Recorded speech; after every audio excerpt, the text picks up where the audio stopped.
want to thank everybody again for having us on this panel. My name is Jonathan Showery. I'm a partner with Guidehouse within our banking, insurance, and capital markets practice. Guidehouse has about 13,000 employees. We're global. We work with about 300 financial institutions, most of the regulators, fintechs, a number of private equity firms, banks of all sizes. We primarily do within payments, AML, BSA, sanctions. We also do digital assets and crypto. We work with a lot of major exchanges. On top of that, we do a number of different work within risk and controls, as well as consumer compliance. And I lead up our M&A, business resiliency, data management, and regulatory remediation, which has a payments straight across it. So today, we're here to talk about two worlds colliding, and I'll just give you a quick backdrop on how we ended up here. About a year ago, we continuously are surveying the landscape around cryptocurrency and the events that were happening. And we got to the point where we're like, we really can't, keep up on this on an everyday basis. Every day there was new events coming out. So we said, well, if we can't, who else can as well? So we decided to come out with two worlds colliding. And we were talking about the impact of cryptocurrencies, digital assets, blockchain with your traditional finance. And what was really interesting is you started to see a lot of lending and payments in this space and a lot of different startups that were coming out using crypto as collateral. And our overall goal was to create a 5 to 10 minute read every quarter where you can get some interesting insights on everything going on in crypto. You can also have a lot of great happy hour discussions. So it'll make you the most interesting person in the room. So check us out. We're about to publish our 5th edition in the next couple of days, I believe, is when our next one's coming out. So today's panel today is really a great group of guests that are living and breathing in this industry.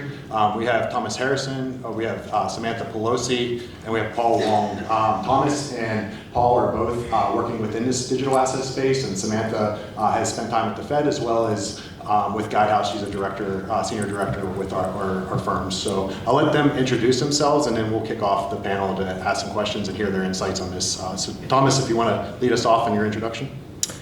Hey, yeah, I'm Thomas Harrison.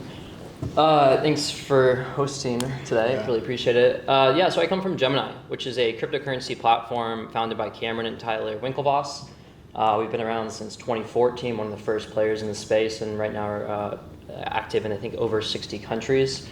I've been there for about 20 months, and I actually oversee the Gemini credit card, which is a new-to-market credit card that offers over 50-plus cryptos instantly on every purchase you make. So it's been a really stressful but fun project to be overseeing, and I've been working on it for actually 4 years at this point. I originally co-founded a company that was acquired by Gemini, which is how I ended up there. And so it's been a really interesting mix to try to bring something with such a large crypto element in a very regulated space.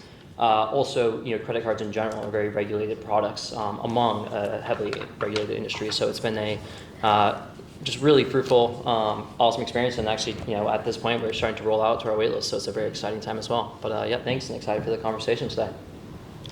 Hi, I'm Samantha Pelosi, and I'm with Guidehouse. So I am based in our practice, our financial crimes enforcement and compliance practice, but I also dabble in our markets practice, banking and markets, in consumer protection issues, and then we also have a public service practice as well. So we do, the gamut of technology integrations, compliance work, consumer and financial crimes, AML, sanctions, which are on everyone's list these days. And I have worked at FinCEN after 9/11, and then the Fed right during the financial crisis, moving to the payments division. And this feels like coming home to me because I was actually at the board when we launched the Faster Payments Task Force, which then kind of morphed into this body today. So it's been really great to be engaged with the U.S. Faster Payments Council in all of its iterative stages. And right before Guidehouse, I was with a trade association doing policy work globally. And at that organization, we were also a member. So I've been a long-standing member. So thank you again for having us today. Good afternoon. For those of you who I haven't had the pleasure of meeting yet, my name is Paul Wong. I am the Director of Product for CBDC and institutions at the Stellar Development Foundation. The Stellar Development Foundation is a nonprofit organization that is working to build an open and more inclusive financial system through the use of the Stellar blockchain network. I want to thank the council for having me here today. I've followed your work for years, and all of you have been really critical to the implementation of a faster payment system in the U.S. Before joining the Stellar Development Foundation, I was with the Federal Reserve Board for about 17 years working a variety of payment issues, everything from overseeing Federal Reserve financial services to drafting regulation for systemically important payment systems. So thank you for having me. Thanks, everyone, for the introduction. So, Paul, I'll start with you. Why does this panel matter to this group when you think about blockchain, digital assets, and the intersection with faster payments? Sure. You know, we are living in exciting times, and I think we've heard that today, right? We've heard how payments is really changing very rapidly. There's a variety of payment options. There's a variety of new technologies. You know, these days we're not even necessarily talking about credit cards anymore. We're talking about walking into stores without ever having to hand a card over. We're talking about digital wallets that can hold almost anything these days, right? So we are living in a world that is changing rapidly, including the underlying payments platform. I think what we're really talking about in this last session is really about Instant Payments 2.0. And I appreciate that we're still working on Instant Payments 1.0. But you know, as we think about next generation payment systems, what is going to underline that new infrastructure? I think from my perspective, it's going to be about blockchain. It's going to be about a financial platform that can not only handle payments, it can handle other financial institutions. The last panel spoke about RTP being, you know, a crack-like substance. One can imagine a future world where we can actually exchange different types of assets that are on the same rail, not, you know, securities on one rail, payments on another, but we're talking about a unified system, and that's something that blockchain and other newer technologies might allow us to do. Great, thank you.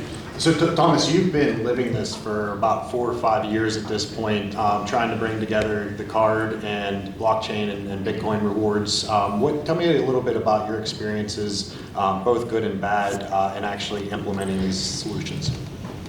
Yeah, so I think it started with just the opportunity.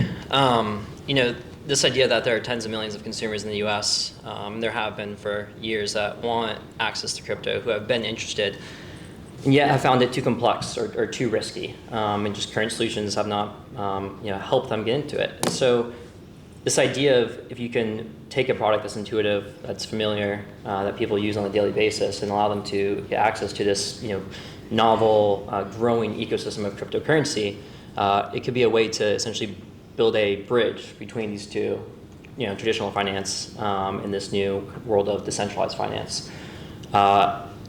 You know, I think day one starting on this, it was, you know, very challenging. You know, even trying to get banks to respond and say, you know, what is Bitcoin, or like, no, isn't that just for laundering, you know, drug money?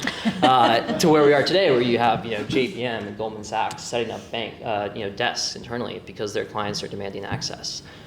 And so I think what it's been is just a kind of a lesson in education of, you know, that there is a new novel world of, you know, technology to help essentially democratize finance and allow more people inclusivity into the financial system, and potentially bring about faster payments. And I think what's, you know, important is that it's not necessarily to discount anything that's happening with real-time payments or any of these other you know, efforts underway using traditional financial rails.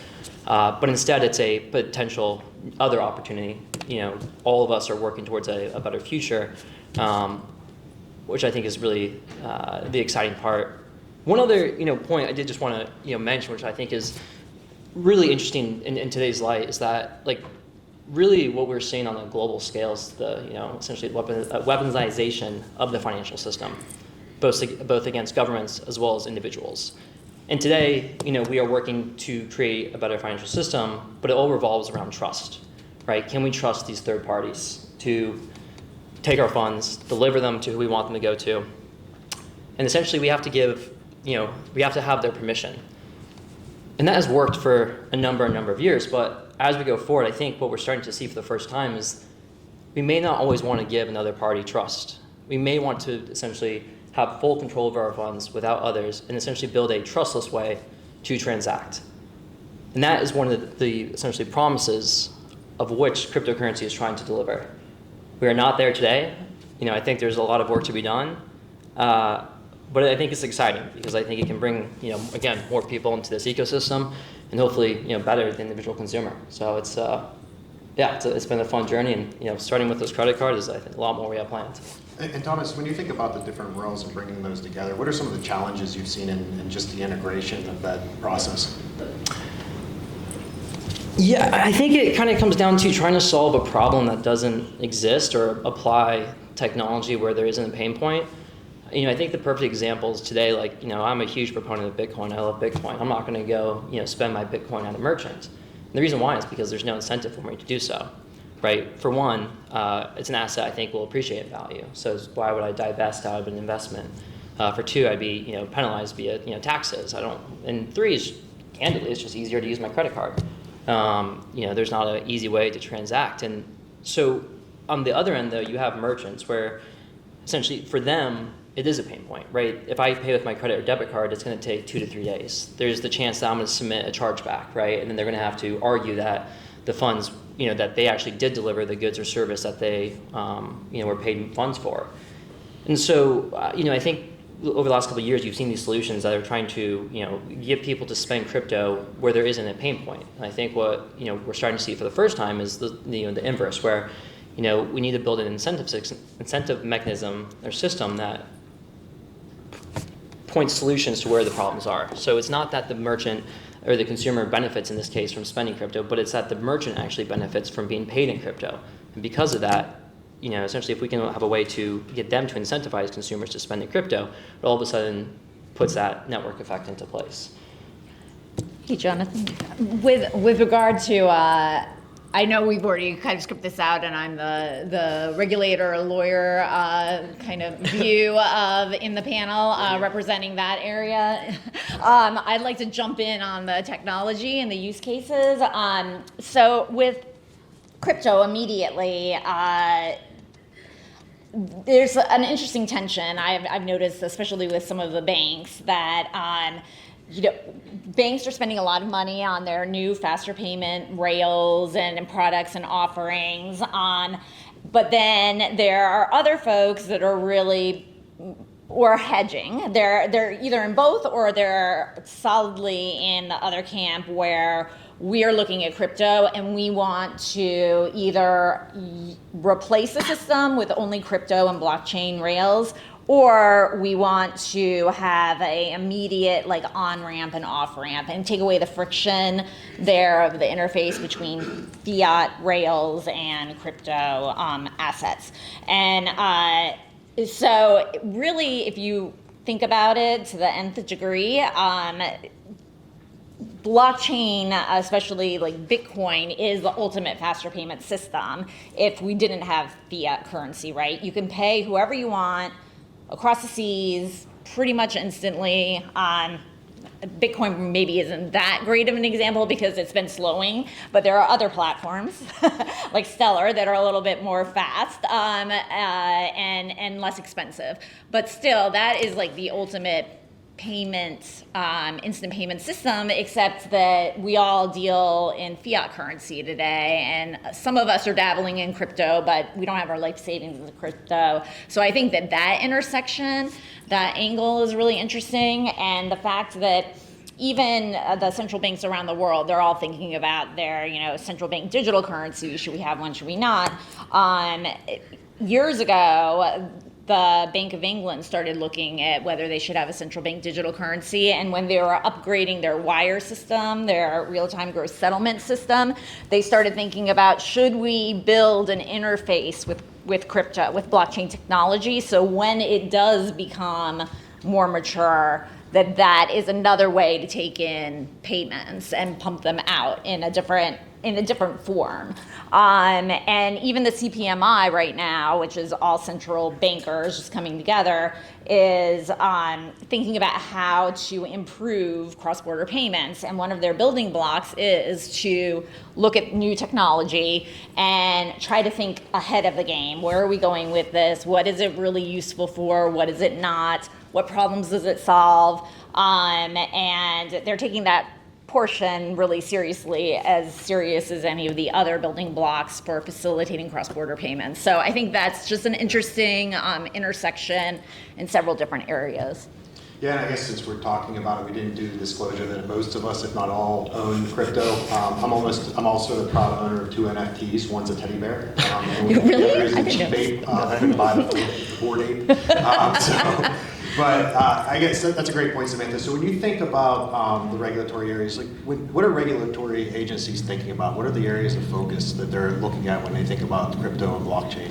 Yeah, very good question. So I think, just as being a longtime regulator, and I've kind of dabbled personally and professionally in these 3 areas.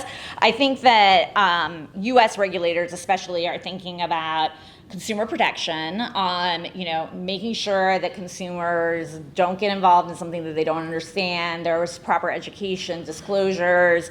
They're protected from fraud to the extent that it can be. Anti-financial crime, of course, all the money laundering, the scams, the ransomware. And then also, to a lesser extent, because I personally don't believe that there's financial stability, like criticality right now, but in the back of the central banker's mind, they're starting to worry about, what if crypto becomes the new cash and there's a run on that, and just like there's a run on the banks, and they don't have control over monetary policy, and they don't have that lever to pull. Although, again, I don't think the volume and use is great enough to be concerned about that right now. And there's actually been studies by the IMF and other organizations like the World Bank that have shown you can actually have tighter, better monetary policy control with digital assets than you can with cash. So I think those are the 3 areas, and unfortunately the US is really behind on coming up with a rational framework for dealing with digital assets, cryptocurrencies, et cetera. We're still waiting on the executive order to come down from the Biden administration, and it's been widely reported it will just say to all of the various federal regulators, go off and study and come back with ideas that make sense. That come up with a framework of how the United States should be in your own purview, and then how we should come together to create a rational framework, because I really think that a lot of the Asian countries have adopted it, UAE have adopted it to govern their own people. I mean, they are recording information on a distributed ledger for all kinds of different things. They have digital identities. So they've wholeheartedly adopted it. And then Europe, they're a little bit like the United States, a little bit of like false starts, but they at least have a thought out framework that they've put out there for public comment that's moving forward, and we'll see how it plays out, just like we did with PSD2 and the like. But the US, it just seems like it's chaos, and all of these different federal regulators are kind of fighting for a piece of turf. And there seems to be a lot of got you enforcement by got you, or regulation by got you, that you cross over an invisible line that no one has any idea where that line is, and then you get penalized, and they would have registered to become a mutual fund or a broker dealer if they had known they were supposed to, instead of paying $100 million fine because they didn't. So I think that's going to need to change, and it will change shortly here because, again, we can't kind of continue to have a rudderless ship, and I think it is to some extent probably dampening innovation. And so, Paul, one of the things that you brought up in our conversations is, I've distinctly said blockchain and digital assets. So tell me, what is the difference between these two, and how should financial institutions be thinking about them? Yeah, so that's a great question. Samantha spoke a lot about regulation of digital assets, and I think it's important to really make the distinction between an asset and the technology component, right? So when people talk about crypto, they often assume it's an asset. At the end of the day, for me, blockchain that drives the crypto is a record-keeping system. All it's doing is keeping track of information. And it's doing it in a very unique way. It's doing it by providing us with immutable records. It's doing it in distributed fashion. It's done at very low cost, very high speeds, and superior processing capabilities. The Federal Reserve and MIT recently issued a white paper for for a digital currency system that can process 100,000 transactions per second. Imagine that, 100,000 transactions per second. Compared to Fedwire. Compared to Fedwire, compared to Visa, compared to MasterCard, those numbers are really astounding from a technical perspective, right? Very few systems can actually do that. Do we need 100,000 transactions per second? I don't, for most organizations, probably not. I think we all hope that we one day would, but that's incredible processing power. But I'm highlighting this because it really shows that this is, at the end of the day, a technology that supports an asset. And we need to be careful in terms of regulating what is actually on the blockchain itself. I would love to one day see a bank go fully blockchain, have its records be stored on the blockchain, get rid of AWS, get rid of, hopefully there are no AWS folks here, get rid of the cloud services. And do this, I don't want to say on the cheap, because operating on the blockchain is still relatively expensive in the sense of implementing that infrastructure like any new technology, but it's doable. The reason why I'm a big proponent of blockchain is because it allows us to do things that the existing system does not. It allows us to tokenize assets. So imagine, for example, having the deed to your home in your digital wallet, or the title to your car. Forget about fancy things like treasury securities or corporate equities, but basic things that kind of matter to us, right? Imagine having smart contracts. People talk a lot about smart contracts. Full disclosure, I'm not sure what I would do with a smart contract, but if they both exist on the same chain, it's incredibly powerful. Today, we don't really see assets living on the same chain, but once we are able to make it happen. So, for example, if the deed to your house is on this massive universal universal blockchain platform, the smart contract is easy. You give me money for my house, I give you the deed to the house. And the deed transfers, yeah. Automatically. There's no credit risk. So imagine a future where we can actually make that happen. Do we have that today? No. But the technology allows us to do that, and I think it's really important to remember that, in many cases, it's the technology that we're talking about. If your bank should move solely to a blockchain solution, does that make all the deposits a stable coin? And then is it not. a security or, a money market fund? And there's so a lot we of should be interesting really issues. careful in terms of how we regulate crypto, because we need to define what it is. For me, blockchain is a technology that we use for record keeping, and we can do very interesting things with the technology itself.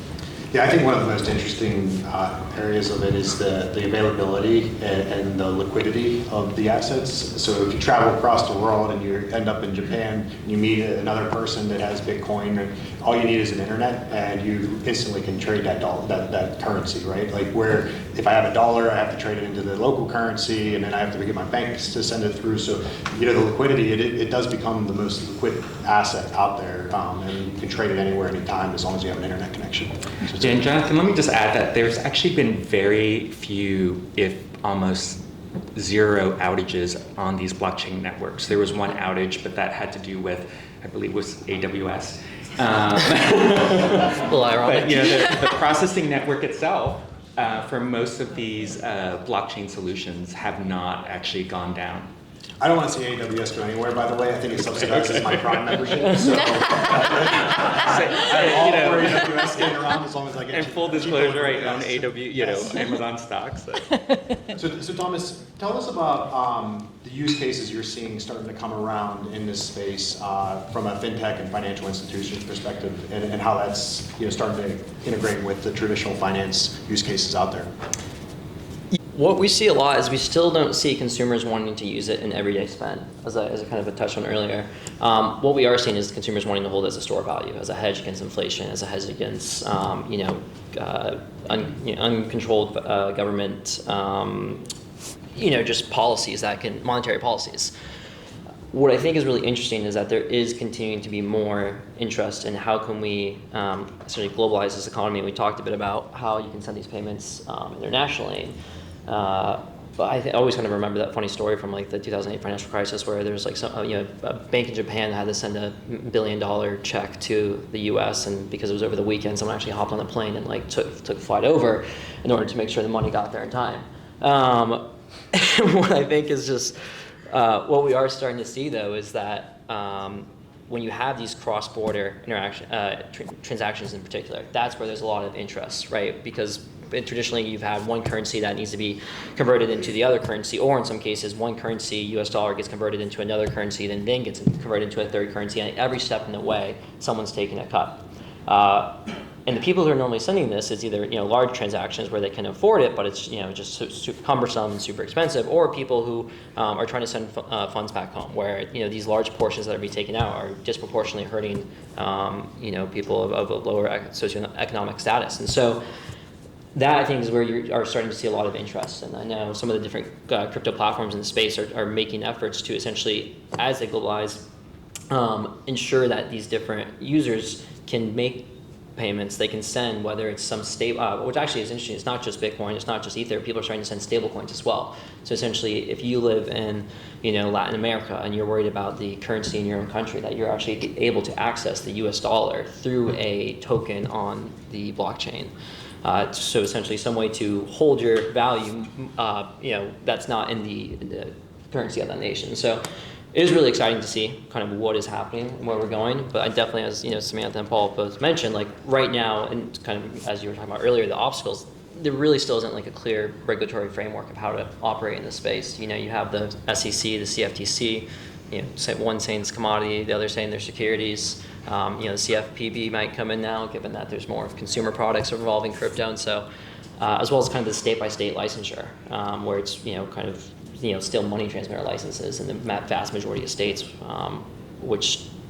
so I think the idea that there is an executive order is exciting. I think we need to have at least some framework to encourage innovation, to give good actors in the space clear guidelines of here is how you can operate. And not be afraid of fines or prison time or the IRS or the SEC or one of these other regulatory bodies coming down on you. So I think it's a step in the right direction, and just hopefully it will be for the best. So I think we're at the Q&A. I do want to give 15 to 30 seconds per person, though. One of the most fun things about crypto and blockchain overall is the predictions of what will happen. So in your 2022 crystal ball, what happens this year in 15 or 30 seconds less per person? Thomas, you want to start? No pressure. Yeah. I think we just continue to see what you have in traditional finance has been replicated in part in decentralized finance, and that will continue to happen, right? You have today in traditional finance, you have credit, debit, you have uncollateralized loans, collateralized loans, all these different instruments that are essentially being replicated on the blockchain. And I think that will continue to happen. You'll have more of these traditional financial institutions adopt crypto, or whether it's crypto products or actually kind of leverage blockchain solutions in some way. So I think it's very, very optimistic for the industry. So in the near term, I think not this year necessarily, but we're going to start making some progress on the regulations and coming up with a way to really think about crypto and digital assets in a holistic way. I think like 20 years down the road, we're all going to have digital wallets. We're all going to own some crypto, and there's going to be a lot more actual real life applications, especially in the NFT area, where your mortgage is an NFT. If you've bought or sold a house and you have a signed contract that you've negotiated with your real estate agent, that house on that piece of property is unique, and you can ask for, if the contract is broken, you can ask for relief to get that house and buy what you said you were gonna buy it for. That actual house, not a house that's like it, not money, but that house, because it's unique. And so that's an NFT, and a deed is on the blockchain would be, your ownership, and then you can transfer it quite easily instead of having to do a record search, literally in paper books in your county, going up and down the chain to make sure that there's clear title. I mean, that is what you actually pay lawyers to do. And it's just such a cumbersome and silly process, and it could be easily forged. The papers can be forged, whereas blockchain, not so much. So I think you'll be seeing real world tokenization of real world goods placed on the blockchain for the ownership rights are on the blockchain, but the real world goods still exist outside of it. Great. Paul? Yeah, I think you're going to see greater adoption of crypto in general and blockchain technology. When I used to do talks, even 3 years ago, let's say, only a few people in the room would admitted to holding crypto. And now when we go to conferences, it's like half the room holds crypto or NFTs, which is an amazing adoption rate, probably faster than the adoption rate for instant payment systems, right? And it's amazing to see who is owning this stuff. Maybe it's not you, but it's your children, grandchildren, whatever the case might be. And it amazes me that people own the things that they do. Because I'm like, why would you buy that? As a holder of a crypto kitty, I'm not sure why I bought that crypto kitty and what I do with it. So if anyone wants it, it's for sale. But you purchase the. I'll trade you. Okay. So I think we're going to see greater adoption of crypto. I also think what you're going to see is advances in technology. What folks are working on is quite impressive. The use cases I think are still developing, but you're going to see a little bit of a maturation in those use cases. Wonderful. So adoption, regulatory clarity, and a lot more impact into traditional finance. So we're excited about that. Let's take it for some Q&A. I know we're running a couple minutes over. We're between now and Reed's great party that's coming up. So I don't want to hold anybody any longer. We have a question over here. I think definitely this, we have been talking about the regulations, there are a lot of unregulated, non-fungible tokens that are the association. About CBDCs, some countries have been implementing, some countries still passing up. The Federal Reserve, they have recently published a kind of a paper just asking for the feedback, right? In terms of the pragmatic approach, right? When is really constituting play for instant payments? Is it 5 years? Is it 10 years? Is it 15 years? Because yesterday I was talking to someone. The interesting analogy is talking about the PC 20 years ago when there were a lot of mainframes. Right? We haven't seen that kind of serious progress. But now we are talking about the kind of CBDCs or maybe fiat and NFTs and all these things. How practically they will come into the realistic work life?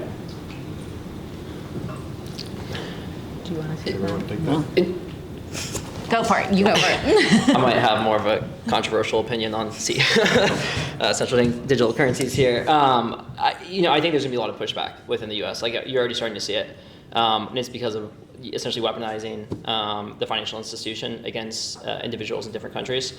I think there are obviously a lot of good things that can come out of it, and they're going to continue wanting to push the innovation and see how we can implement it.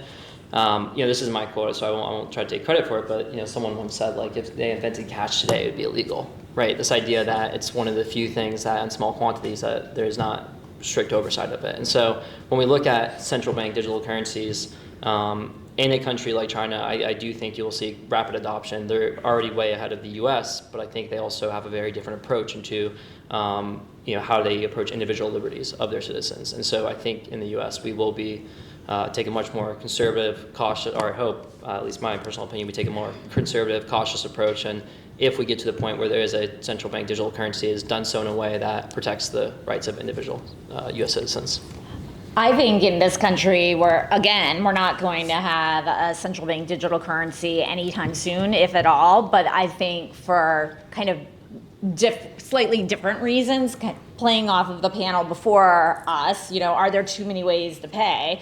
Well, we have all kinds of technology, all kinds of really, at least to the consumer, seamless ways to pay. And it looks like a credit card, looks like it's an instant payment to a consumer. They pay and they walk away. It's done. They don't care if it settles tomorrow by ACH or by wire, at the next wire window. So I think that we have a lot, and now we're going to have a faster payment system for the United States. So I don't think it's necessarily as needed as in other countries. Other countries are quite frankly leapfrogging over the credit cards and the faster payment systems. They're not building any of that, and they're just going straight to your cell phone and your digital token. So I think it really depends on the country itself, and also how they're building the central bank currency, digital currency, because there's lots of policy decisions that are baked into that token, and what you can do with it, how it's tracked, how privacy is protected or not protected. So I think in this country, we may never have one, or we'll have one many, many years down the road. But in other countries, right now, a number of countries already have it's rolled out, and they're using it today. Yeah, I'll just note that the technology is here. Instant Payments 2.0 is here. Maybe not in the US, but in other parts of the world. Thomas mentioned folks storing their currency, storing their wealth in stablecoins to avoid inflation. Stellar has a partner that actually does that today. It allows Argentinians to escape the peso, store their funds in USDC, and when they need it, convert it out. That way they're not subject to inflation in Argentina. We have central banks who have already adopted digital currencies, as Thomas has noted. Stellar is working with a bunch of central banks to explore issuance of CBDC in their country. So we're in instant payments 2.0 already. The technology is at our front door. It's just whether, in the US, how fast we want to open that door. I think, the cracks are there, but it's not wide open yet like in many other countries. We have a question over here. I wonder if I might ask the audience 2 questions. How many of you currently own or invest in crypto? Oh, wow. 1.8%. How many of you have ever bought anything with crypto? Whoa. That's You're kidding. Good.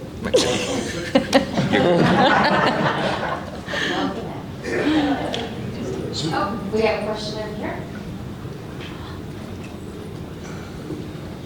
Okay, so my question to you is, I'm an advocate for corporate treasurers, right? They're the end users, they're the ones that move all the cash flows around the world.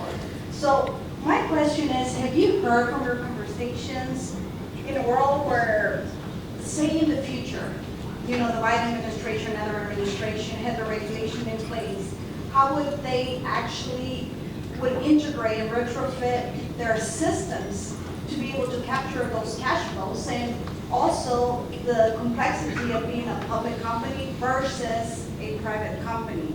Have you heard any of that?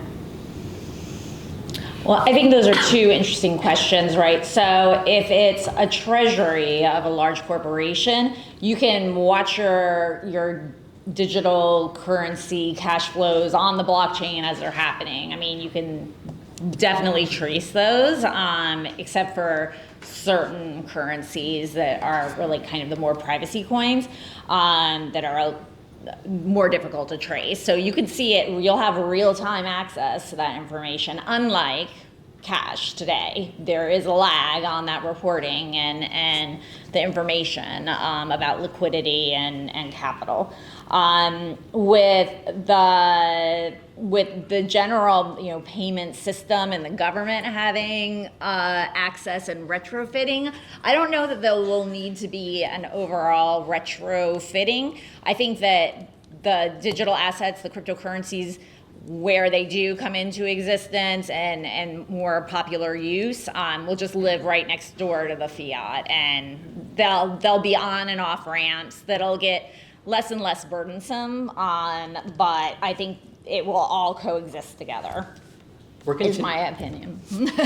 No, I agree. I was just saying we're continuing to see more demand from companies to want to hold a portion of their essentially their cash in either a stable coin to earn yield, which can be high as 8% in the crypto ecosystem, or in Bitcoin or Ethereum. And so currently they're doing this in small portions, and they're doing that as a way to earn, essentially, protect against inflation, as well as to make earn interest on their cash that they hold on their balance sheet. But I think what this means is, today if they want to use it, they convert out. But slowly we'll continue shifting to this idea where they put more and more, they allocate more and more of their balance sheet into crypto, and at one point it's not going to be feasible or kind of convenient for them to then convert it back into US dollar. I think what'll happen, it'll be just more convenient for them to then transact or do whatever transfer or make whatever payment they need, whether it's in the stable coin or crypto. So I think it's kind of in these sequential stages, which is but we're definitely seeing interest and a lot of progress there, which is exciting. And I think Michael Saylor was the lead on that one with MicroStrategy. He turned his whole treasury, or not his whole treasury, I think part of the... No, all of it. He took on like $1 billion worth of debt to do it. Yeah, a lot of people basically thought he's turning his company into an ETF, essentially a Bitcoin. But, he was one of the leaders on that charge. We have a question over here.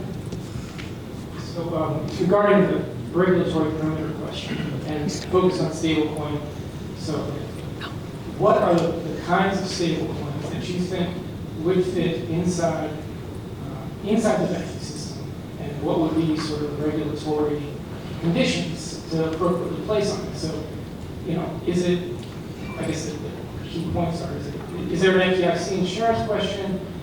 Who's the regulator? How do you define where stablecoin is actually suitable for a deposit-like structure? And is there any relationship to full supervision beyond just the issuer, but also, the Bitfinex type of companies? So that's a really tough question, but I'll take a stab at it. In other jurisdictions, the regulation has really focused on the use case and the purpose. So, a stable coin that is used for payment purposes is actually quite different than one that's used as an asset. As Thomas noted, a lot of people are using stable coins as an asset. I think the prior question was really, the prior person who asked the question, I think hers was really focused on stablecoin as a payment token, which serves different functions. So, for corporate America, their interest in stablecoins could be that they're using it to transfer funds from around the world, or they're transferring funds from one entity to another, because it's much cheaper to use a cryptocurrency or a stablecoin than it is to conduct international wire transfers. One of the use cases for USDC, for example, is to allow for international transfers of funds at very low cost. Should it be treated as the same thing as an asset? I don't know. Should it be treated as a security? Maybe, depending on what that stablecoin is backed by. So you're asking really hard questions. Other countries have kind of, I don't want to say solved the problem, but other countries have taken a use case approach to regulating stablecoins. Yeah, in the U.S., unfortunately, although we say we're moving to regulation by principle, we really have a rules-based system. And even though we say we want to regulate according to activity, it's partially true that we have some principles. It's partially true that it's activity, but underlying it are a lot of rules, and underlying it is it's all hedging on your identity. So what kind of market player are you? Are you a bank? Then you get regulated by the bank regulators. Are you security? A broker dealer? Well, then you get regulated by the SEC. So it's what kind of license you hold, and then you go to the regs for that activity, which are all written down as rules and less principles. You have to kind of divine the principles from the rules. Don't screw over your consumers. Don't manipulate the market. But those aren't the rules that are written down. There are other rules, and you have to kind of understand what's behind the rules to get those principles. We have one more? Thanks. Sorry, I know we're reaching out, burnout, so I appreciate you squeeze in one more.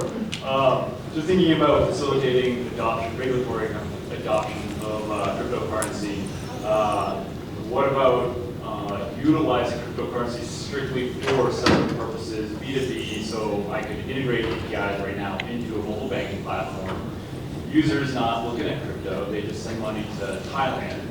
I buy USDC at Circle, transfer over to a digital currency exchange in Thailand, back in the local fiat. Payout takes about a second or two, and settlement about a second or two. And now it's alleviating a lot of those concerns from the central bank's perspective, but just your thoughts on how that might help us. That's a really excellent use case, and in fact, it's so excellent that there's already a group doing that. There's Finality they're setting up their own clearinghouse essentially, and they're using U.S. dollar coin, and they're settling their debts between each other instead of with wires. At the end of the day, they'll settle in the USD coin amongst themselves and net out, instead of doing like 100 different wires at the end of the day to net out their books. So, it's a good use case, especially because it's a big bulk payment, right? And there are economies of scale there. Let me just add that we're Stellar's also think about that from a consumer payments perspective. One of the things we're currently working on is potential humanitarian assistance to the folks in Ukraine. Well, how do you provide cash assistance very quickly? And the process flow that you identified is one possibility that we're able to use USDC or some other asset as an intermediary crypto, and then translate that into fiat within seconds. All right. Thank you for your questions. Thank you to the panel around the clock.